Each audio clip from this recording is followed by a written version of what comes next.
नमस्ते मित्रों, नमः शिवाय।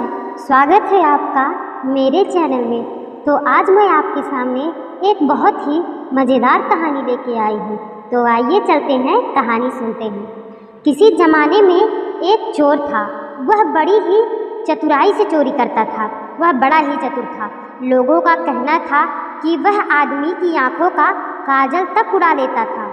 एक दिन उस चोर ने सोचा कि जब तक वह राजधानी में अपना कर्तव्य नहीं दिखाएगा तब तक चारों ओर सबके बीच उसकी धाक नहीं जमेगी। यह सोचकर वह राजधानी की ओर रवाना हुआ और वहां पहुंचकर उसने यह देखा कि कहाँ क्या करना है। देखने के लिए नगर का चक्कर लगाने लगा कि कहाँ क्या किया जा सकता है। उसने तय किया कि राजा के महल से अपना काम शुरू करेगा। राजा ने प्रतिदिन रात दिन महल की रखवाली के लिए बहुत से सिपाही तैनात कर रखे थे। बिना पकड़े गए परिंदे भी महल में नहीं घुस सकते थे। महल में एक बहुत बड़ी घड़ी लगी थी जो दिन रात का समय बताती थी और समय बताने के लिए घंटे बजाती रहती थी।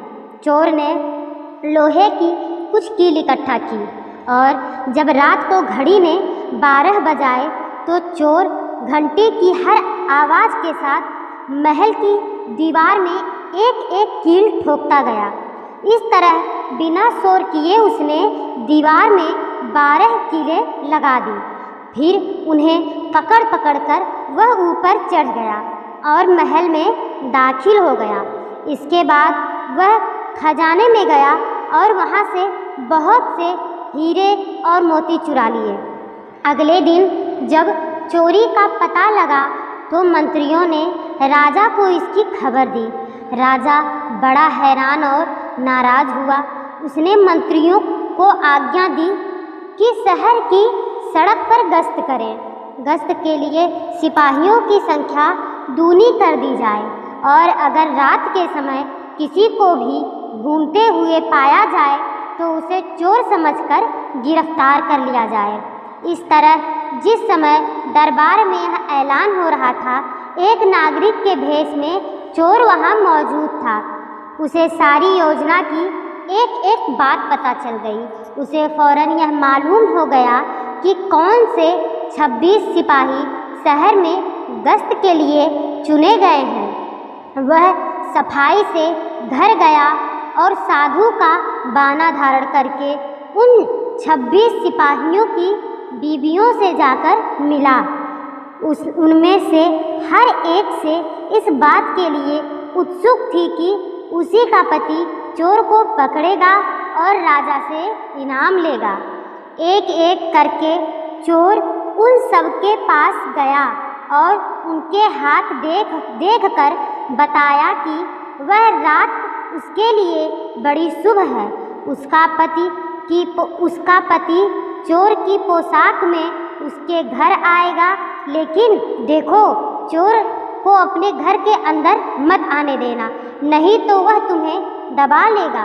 घर के सारे दरवाजे बंद कर लेना और भले ही वह तुम्हारे पति की आवाज़ में बोले और उसके ऊपर दरवाज़ा खटखटाए तो उसके ऊपर जलता कोयला फेंक देना। इसका नतीजा यह होगा कि चोर पकड़ में आ जाएगा। सारी स्त्रियां रात को चोर के आगमन के लिए तैयार हो गईं। अपने पतियों को उन्होंने इसकी जानकारी नहीं दी। इसके बाद इस बीच पति अपनी गश्त पर चले गए और सवेरे 4 बजे तक पहरा देते रहे। हालांकि अभी अंधेरा था, लेकिन उन्हें इस समय तक इधर उधर कोई भी दिखाई नहीं दिया। तो उन्होंने सोचा कि उस रात को चोर नहीं आएगा।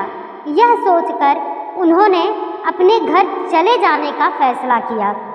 ज्यों ही वे लोग घर पहुँचे, स्त्रियों को संदेह तो हो गया था और उन्होंने चोर के द्वारा बताई गई कार्रवाई शुरू कर दी।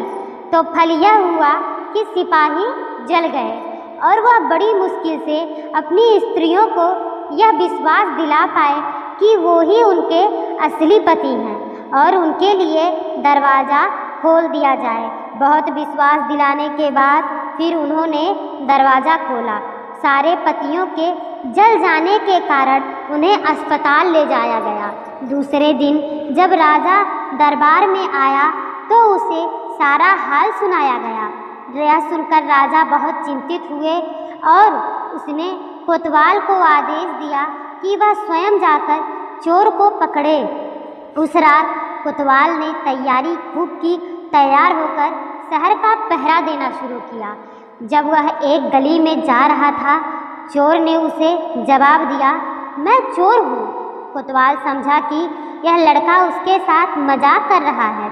उसने कहा, मजाक छोड़ो और अगर तुम चोर हो तो मेरे सामने क्यों खड़े हो?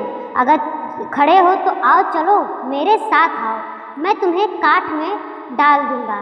चोर बोला, ठीक है, इसमें मेरा क्या बिगड़ेगा? और वह कोतवाल के साथ काठ में डलने की जगह पर पहुंच गया। वहां जाकर चोर ने कहा, कोतवाल साहब, इस काठ को आप कैसे इस्तेमाल करते हैं? मेहरबानी करके मुझे समझा दीजिए। कोतवाल ने कहा, तुम्हारा क्या भरोसा, मैं तुम्हें बताऊं और तुम भाग जाओ तो? चोर बोला, आपके बिना कहे मैंने अपने आप को आपके हवाले कर दिया है, मैं भाग क्यों जाऊंगा? कोतवाल उसे यह दिखाने के लिए राजी हो गया कि काठ में कैसे डाला जाता है। जो ही उसने अपने हाथ पैर उसमें डाले कि चोर ने झट से चाबी घुमाकर काठ का ताला बंद कर दिया और कोतवाल को राम राम करके चल दिया। जाड़े की रात थी। दिन निकलते निकलते कोतवाल मारे सर्दी के अधमरा हो गया। सवेरे जब सिपाही बाहर आने लगे तो उन्होंने कोतवाल को काठ में फंसे देखा। उन्होंने उसको उसमें से निकाला और अस्पताल ले गए। अगले दिन जब दरबार लगा तो राजा को रात का सारा किस्सा सुनाया गया। राजा इतना हैरान हुआ कि उसने उस रात चोर की निगरानी स्वयं करने का निश्चय किया।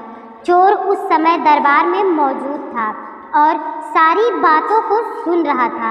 रात होने पर उसने साधु का भेष बनाया और नगर के सिरे पर एक पेड़ के नीचे धूनी जलाकर बैठ गया। राजा ने गश्त शुरू कर दी और 2 बार साधु के सामने से गुजरा। तीसरी बार जब वह इधर उधर आता तो उसने साधु से पूछा, क्या इधर किसी अजनबी आदमी को आते जाते देखा है? साधु ने जवाब दिया कि वह तो अपने ध्यान में लगा था, अगर उसके पास से कोई भी निकला होगा तो उसे पता नहीं। यदि आप चाहो तो मेरे पास बैठ जाइए और देखते रहिए कि कौन आता जाता है या नहीं आता जाता है। यह सुनकर राजा के दिमाग में एक बात आई और उसने फौरन तय किया कि साधु की पोशाक पहनकर शहर का चक्कर लगाए और वह साधु के कपड़े पहनकर वहां चोर की तलाश में बैठ गया। आपस में काफ़ी कहा सुनी के बाद 2-3 बार इनकार करने के बाद आखिर चोर राजा की बात मानने को राजी हो गया और उन्होंने आपस में कपड़े बदल लिए। चोर तत्काल राजा के घोड़े पर सवार होकर महल पहुंच गया और राजा के सोने के कमरे में जाकर आराम से सो गया। बेचारा राजा साधु बना चोर को पकड़ने के लिए इंतजार करता रहा। सवेरे के कोई 4 बजने को आए। राजा ने देखा कि ना तो साधु लौटा और ना ही कोई आदमी या चोर उस रास्ते से गुजरा, तो उसने महल में लौट जाने का निश्चय किया। लेकिन जब वह महल के फाटक पर पहुंचा तो संतरियों ने सोचा, राजा तो पहले आ ही चुके हैं, हो ना हो यह चोर है जो राजा बनकर महल में घुसना चाहता है। उन्होंने राजा को पकड़ा और उसे काल कोठरी में डाल दिया।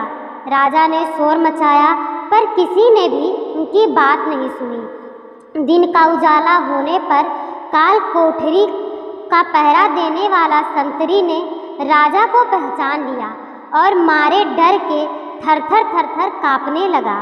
वह राजा के हाथ पैरों पर गिर पड़ा। राजा ने सारे सिपाहियों को बुलाया और महल में गया।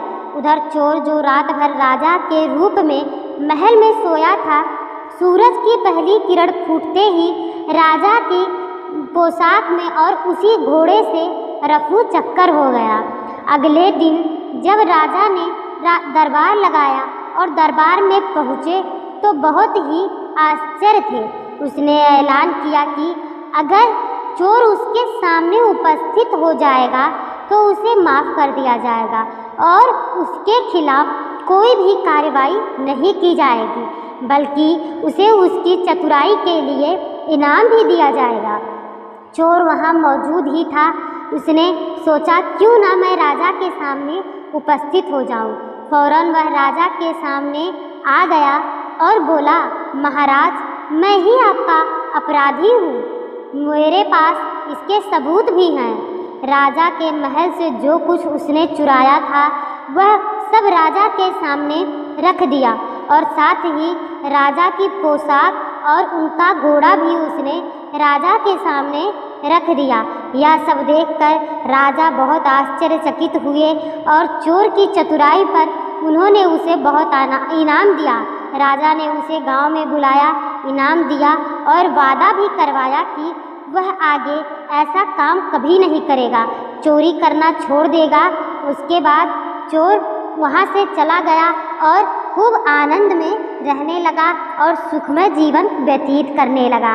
आशा करती हूँ दोस्तों यह कहानी आपको ज़रूर अच्छी लगी होगी। यदि मेरी कहानी आपको अच्छी लगी हो तो मेरे चैनल को लाइक करें, सब्सक्राइब करें और शेयर करें और ऐसे ही अच्छी अच्छी कहानियों को सुनते रहें। धन्यवाद दोस्तों।